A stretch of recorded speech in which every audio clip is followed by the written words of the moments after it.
Okay, this video is about a miracle that happened to this man here in Newcastle, Indiana.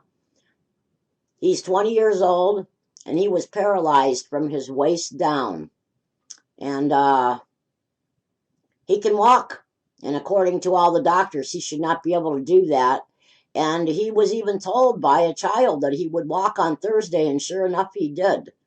And something about a calendar, somehow or another, he was told, like in a dream or a vision or something, about the date that he would walk again. And anyhow, there's a story here. I'll leave the link below, and I'll let you watch the video.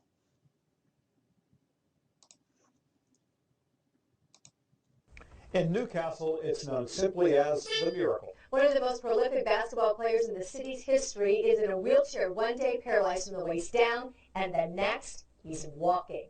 Kevin Rader explains how this young man's fortune changed literally overnight. If life is measured in steps, Joel Haler took a big step Friday. In fact, he took a lot of them. It is good to be walking. He's been coming to the Y in Newcastle every day for the last 4 months, but this is the first time in all that time that he was able to walk in. Okay. Walking. What? I can't help it. It didn't take long for people to notice. For him to one night be in a wheelchair and then to wake up and walk, it's truly a miracle. That's just how quickly it happened. He woke up in a dorm room at Hope College last October. I had lost everything, paralyzed from the waist down. And I was like, Dad, I have no movement, I have no feeling, nothing. You've got to come get me. 4 hospitals later, the only way he could walk was through robotic walking therapy. This past Tuesday, I was, doing the robotic walking therapy, and I lasted 10 minutes. He decided that was it. There were no answers, and for the first time he began to accept the inevitable, so he canceled his appointment for Thursday. But as it turns out, he didn't need it. Wednesday night, he woke up to a terrible pain. It was becoming unbearable almost. As it, continued to move up my legs, it became more and more painful.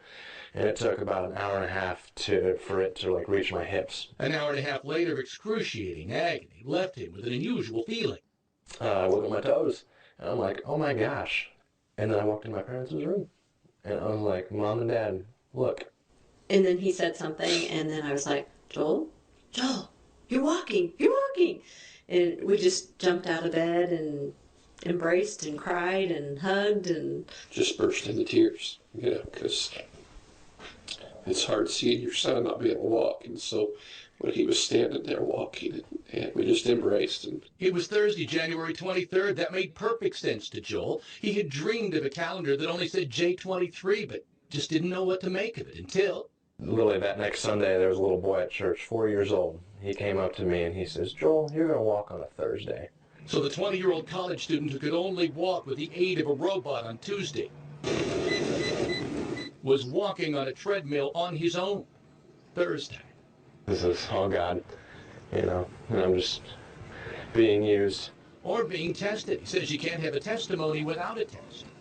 But the rainbow that very morning could very well mean he passed with flying colors. Eric Haler is a pastor at New Covenant Worship Center in Newcastle. I asked him who would be preaching this Sunday. He says Joel will be. Well, Joel has a story to tell. He sure does. What caused him to be paralyzed in the first He was place? working during a PE. He's a PE major there. He was working, felt a pop on his back. But he didn't really think anything of it at the time, and it took weeks for that to happen. And all of a sudden he woke up, and he really gave thanks for his roommates in that room, because he said they took care of him for a couple of days until finally it got so bad he had to call his father and say, I can't move. Well, it's extraordinary. I mean, all those elements coming together, it's really... It really is, John. And is he in a lot of pain now, or how does he feel? The funny thing is, he said he feels normal today. A little weak, but normal. He was driving today. We're in the car driving with him, and he said he just couldn't believe it. I mean, he had to have a suit to walk on Tuesday, and now he's driving and walking. Well, and he even shot a few baskets. He's a prolific three-point shooter. People in Newcastle know that. Yeah. Well, driving with a foot pedal. Here's the feeling normal, Yeah. Thank God for normal. All right. Yeah. Thank you for bringing that. Well, there you go, folks, and in Newcastle, it's known simply as the Miracle. And one of the most prolific basketball players in the city's history. that's the story of this man that can walk again. And I know we got to be praising God for this one, folks. So if you want to, again, watch the video or read the story, you'll find it on the link below. Anyhow, thank you for watching. And the Lord Jesus still performs miracles today. God bless you all and all that you do.